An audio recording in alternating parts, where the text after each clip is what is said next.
नमस्कार प्यारे साथियों, मैं अंकित कुमार आप सभी लोगों का स्वागत करता हूं आपके अपने परिवार एग्जाम कार्ड लाइव पर। तो आज है 31 अक्टूबर। डिस्कस करेंगे मोस्ट इम्पोर्टेंट करंट अफेयर। किसी कारणवश सुबह ये वीडियो उपलब्ध नहीं करा पाए, अभी हम आपको उपलब्ध कराने जा रहे हैं।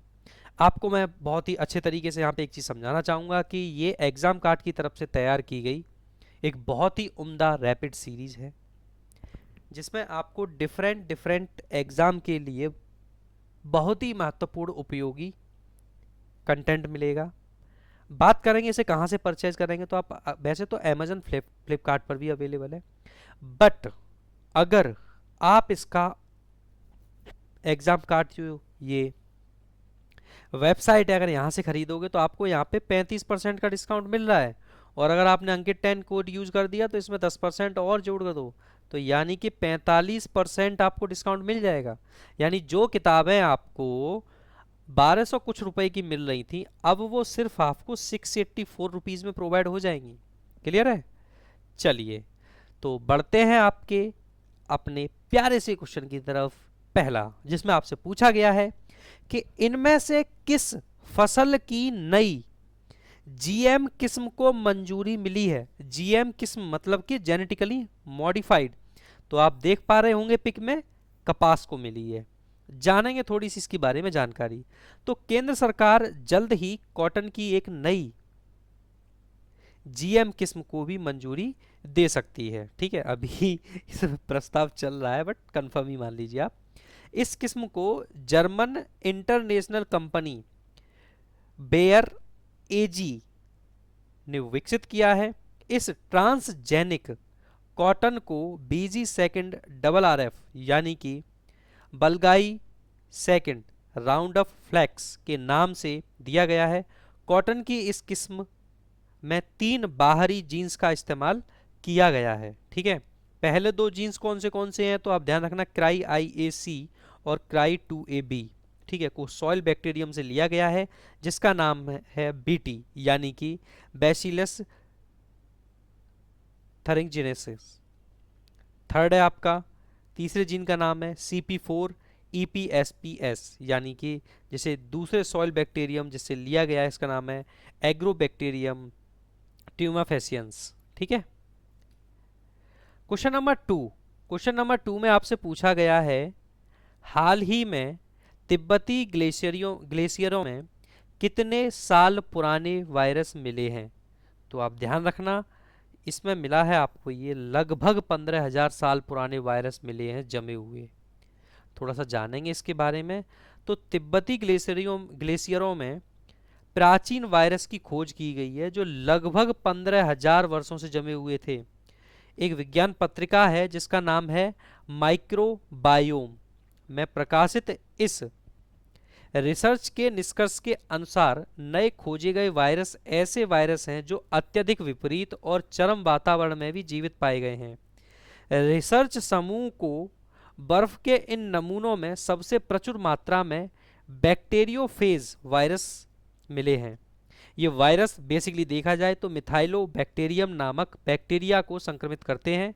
मिथाइलोबैक्टीरियम बर्फ के भीतर मीथेन चक्र को बनाए रखने के लिए एक महत्वपूर्ण बैक्टीरिया है। अगला पॉइंट है आपको, जलवायु की अगर बात करोगे, जलवायु परिवर्तन के कारण कुछ वर्षों में परमाफ्रॉस्ट के पिघलने की घटनाएं बढ़ गई हैं जिससे इन ठंडे इलाकों से प्राचीन जीव धीरे धीरे उभरकर सामने आ रहे हैं जो मानव के लिए नए और अनभिज्ञ हैं। ठीक है, अनभिज्ञ मतलब जिनकी जानकारी नहीं है। परमाफ्रॉस्ट वह मिट्टी या स्थान होता है जो 2 वर्षों से अधिक समय से 0 डिग्री सेल्सियस से कम तापमान पर जमी हुई है। ठीक है, तिब्बत के पठार को दुनिया का छत भी कहा जाता है, ये ध्यान रखना।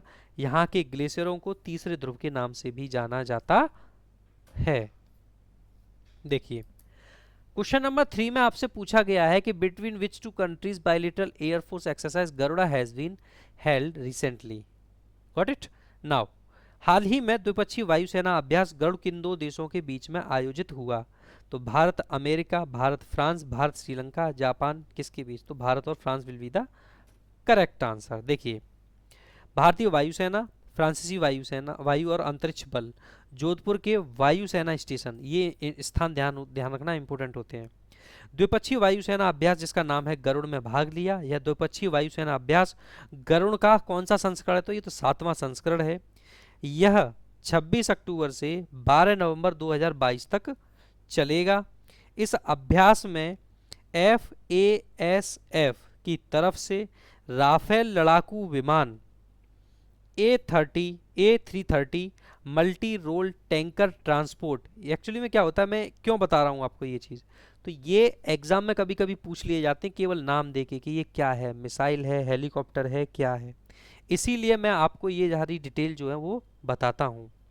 IAF अपने स्वदेशी LCA तेजस के साथ सुखोई MKI जगुआर और हाल ही में फ्रांस से प्राप्त राफेल आदि लड़ाकू विमानों के साथ भागीदारी करेगा। गरुड़ वायुसेना अभ्यास के दोनों देशों में बारी बारी से आयोजित किया जाता है। द्विपक्षीय अभ्यास गरुड़ का पहला संस्करण भारत के ग्वालियर वायुसेना स्टेशन पर 2003 में आयोजित किया गया था। द्विपक्षीय वायुसेना अभ्यास जैसे रेड फ्लैग, ब्लू फ्लैग और पिच ब्लैक में भी साझेदारी करता है। इसके अतिरिक्त अगर बात करोगे तो भारत और फ्रांस के बीच सेनाओं के बीच में द्विपक्षीय अभ्यास शक्ति का भी आयोजित किया जाता है। शक्ति अभ्यास 2011 में शुरू हुआ था, ठीक है। दोनों सेनाओं के द्वारा सहयोग और अंतर संचालन को बढ़ावा देने के लिए किया जाता है। शक्ति युद्धाभ्यास नवीनतम संस्करण यानी कि जो छठा संस्करण है नवंबर 2021 में फ्रांस के ड्रैगुडगन में जो मिलिट्री स्कूल है वहाँ पे आयोजित हुआ था। भारत और फ्रांस की नौसेना भी वरुण नाम से एक द्विपक्षीय नौसैनिक अभ्यास करती हैं। दोनों नौसेनाओं के बीच नौसेना अभ्यास 1993 में शुरू किया गया था। 2001 के इस नौसेना अभ्यास का नाम वरुण कर दिया गया, यानी जब शुरू हुआ था तो इसका नाम कुछ और था। द्विपक्षीय नौसेना अभ्यास का 20वां संस्करण वरुण 30 मार्च 03 अप्रैल 2022 तक अरब सागर में हुआ था, यानी कि 30 मार्च से 3 अप्रैल तक। क्वेश्चन नंबर 4 में आपसे पूछा गया है कि हाल ही में भारत, तंजानिया और किस देश के बीच पहला त्रिपक्षीय नौसैनिक अभ्यास यानी कि IMT ट्राइलेट तंजानिया में आयोजित किया गया। ठीक है, आपसे ये पूछा गया है यहाँ पे, अमेरिका, मोजाम्बिक, श्रीलंका या फिर जापान। देखना आपसे क्या पूछा गया यहाँ पे, तंजानिया में आयोजित किया गया है। ठीक है, तो आप लोग ध्यान रखना, मोजाम्बिक इसमें और शामिल था। 2 देशों के आपको यहाँ पे नाम दिए गए हैं, थोड़ा सा जानेंगे।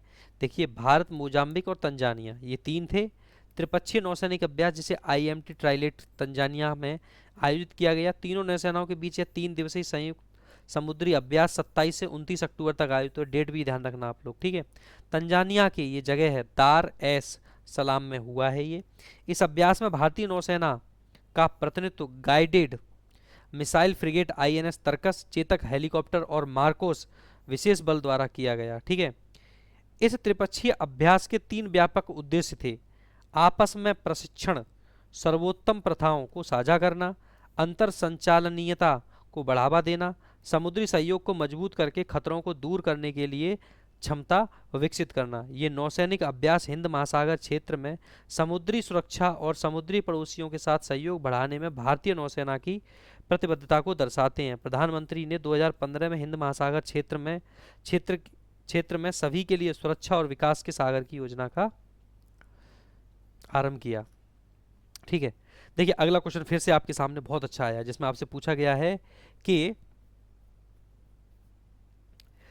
The service of the InSight lander which were in discussion are nearing completion, it was developed by which space agency. तो नासा, आप लोग इस चीज़ का ध्यान रखना। ठीक है, आगे देखेंगे आप आगे आपसे और क्या क्या इसमें पूछा गया है। देखिए, इसकी डिटेल बताई गई है। नासा द्वारा मंगल ग्रह पर भेजा गया इनसाइट लैंडर, जिसका पूरा नाम है interior exploration using seismic investigations, geodesy and heat transport, 4 से 8 सप्ताह में अपना संचालन बंद कर देगा। नासा ने स्पष्टीकरण दिया है कि इनसाइट लैंडर के सौर पैनलों पर धूल जमा होने के कारण इसकी बैटरी रिचार्ज नहीं हो पा रही है। ठीक है, तो ये कुछ समय बाद ऑपरेशनल नहीं होगा। ठीक है, आप लोग ध्यान रखना इस चीज़ का। इसका जो निर्माण है वो लॉकहीड मार्टिन स्पेस सिस्टम के द्वारा किया गया है। ठीक है।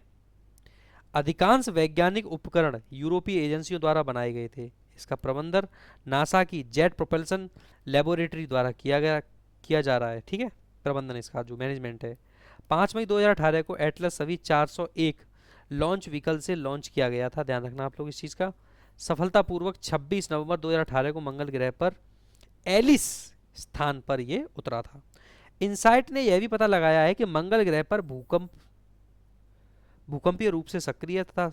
साथ ही इनसाइट ने मंगल के क्रस्ट की मोटाई, कोर के आकार, घनत्व और मेंटल की संरचना का भी पता लगाया है। ठीक है। क्वेश्चन नंबर 6 में आपसे पूछा गया है, चर्चा में रही कंटेंट मॉडरेशन किस सोशल मीडिया प्लेटफॉर्म से संबंधित है? तो आप लोग ध्यान रखना, ट्विटर बहुत ही ज़्यादा चर्चा में रही है ये कमेटी। ट्विटर के मालिक हैं नए कौन से? Elon Musk. Social media Twitter व्यापक रूप से विविध दृष्टिकोण के एक साथ कंटेंट मॉडरेशन काउंसिल बनाएगी। सहमति के बाद ही कंटेंट से संबंधित कोई बड़ा निर्णय, कंटेंट का हटाया जाना या नहीं हटाना, ये लिया जाएगा। यूजर के डिलीटेड अकाउंट की बहाली होगी या नहीं होगी। मास्क की टिप्पणी एक दिन बाद आई, मास्क नहीं सॉरी मस्क है बेटा ये, हैं। ठीक है, उन्होंने क्या किया है? तो डॉलर कितने 44 बिलियन का अधिग्रहण पूरा किया है ट्विटर को। ठीक है, अब उनका हो गया ना पूरी तरीके से ये।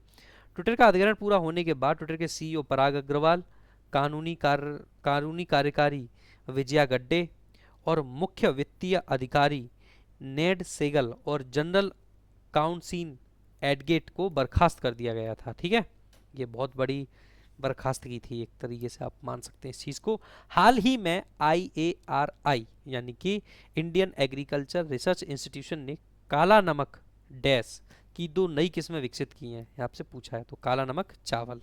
ठीक है, देख रहे हो नमक डालने की आवश्यकता नहीं होगी अब, काला नमक चावल। ठीक है, भारतीय कृषि अनुसंधान संस्थान IARI ने उत्तर प्रदेश में काला नमक चावल की 2 नई किस्मों का सफलतापूर्वक परीक्षण किया है। कौन से हैं? पूसा नरेंद्र काला नमक 1638, पूसा नरेंद्र काला नमक 1652। चाय की ये 2 किस्में जो है पारंपरिक किस्म की तुलना में बौनी हैं और 2 गुनी उपज देती हैं। काला नमक चावल धान की एक पारंपरिक किस्म है, इसमें काली भूसी और तेज सुगंध आती है। ठीक है, भगवान बुद्ध ने ज्ञान प्राप्ति के बाद श्रावस्ती का दौरा किया और धान की इस किस्म को यहाँ के लोगों के लिए उपहार माना था। ठीक है, धान की ये किस्म जो है उत्तर पूर्वी उत्तर प्रदेश के तराई क्षेत्र के 11 जिलों में और नेपाल में उगाई जाती है। ये बहुत इंपॉर्टेंट इन्फॉर्मेशन होती है, छोटी मोटी तो आपको होती है। हाल ही में क्रीमिया में किस देश के जहाज़ों पर ड्रोन हमले हुए? तो रसिया के। ठीक है, ठीक है। रूस ने यूक्रेन के साथ हुए ऐतिहासिक समझौते से अपनी भागीदारी वापस ले लिया। इस समझौते के तहत यूक्रेन से महत्वपूर्ण अनाजों के निर्यात पर दोनों देश सहमत हुए हैं। ठीक है, रूस ने यह निर्णय क्रीमिया में रूसी जहाज़ों पर हुए ड्रोन हमले के बाद लिया है। यूक्रेन को यूरोप की रोटी की टोकरी कहा जाता है और यदि अगर मान लो ऐसा होता है तो एक बार वैश्विक खाद्य कमी की खतरा बढ़ जाएगा। ये बहुत इंपॉर्टेंट डिसीजन होने वाला है भाई। ठीक है, चलिए क्वेश्चन नंबर 9 देखिए, बहुत ही दुखद घटना हुई है ये। हाल ही में किस देश में हैलोवीन उत्सव पर 151 लोगों की मौत हो गई? तो आप लोग ध्यान रखना, साउथ कोरिया में हुआ है ऐसा। ठीक है, दक्षिण कोरिया के सियोल में हैलोवीन उत्सव मनाने के दौरान कम से कम 151 लोग मारे गए और 82 अन्य घायल हो गए। हैलोवीन 31 अक्टूबर को मनाया जाने वाला एक उत्सव है और यह पश्चिमी ईसाई पर्व यानी ऑल सेंट से एक दिन पहले मनाया जाता है। तो आप लोग ध्यान रखना, ठीक है, इन चीज़ों का। क्वेश्चन नंबर 10 आपसे पूछा गया है कि हाल ही में किसने सुल्तान जौहर हॉकी कप जीता है? सुल्तान जौहर कप। ठीक है, तो आप लोग ध्यान रखना, correct answer will be Bharat यानी कि इंडिया। मलेशिया में आयोजित हुए सुल्तान जौहर हॉकी कप प्रतियोगिता में भारत ने ऑस्ट्रेलिया को हराकर ये अपने नाम किया है। क्लियर है? चलिए क्वेश्चन नंबर 11 जिसमें आपसे पूछा गया है कि अक्टूबर 2022 में केंद्रीय मंत्री सर्बानंद सोनोवाल ने किस क्षेत्र में आयुष उत्सव का उद्घाटन किया है? तो कश्मीर में किया है। कहाँ पे किया है बेटा? कश्मीर में किया है। ठीक है, चलिए, ठीक है, कश्मीर के गांदरबल गवर्नमेंट यूनानी मेडिकल कॉलेज हॉस्पिटल में इस आयुष उत्सव का उद्घाटन किया है। ठीक है, तो ये थे इंपॉर्टेंट करंट अफेयर आज के। मिलेंगे आपसे कल की वीडियो में, तब तक के लिए थैंक यू वेरी मच।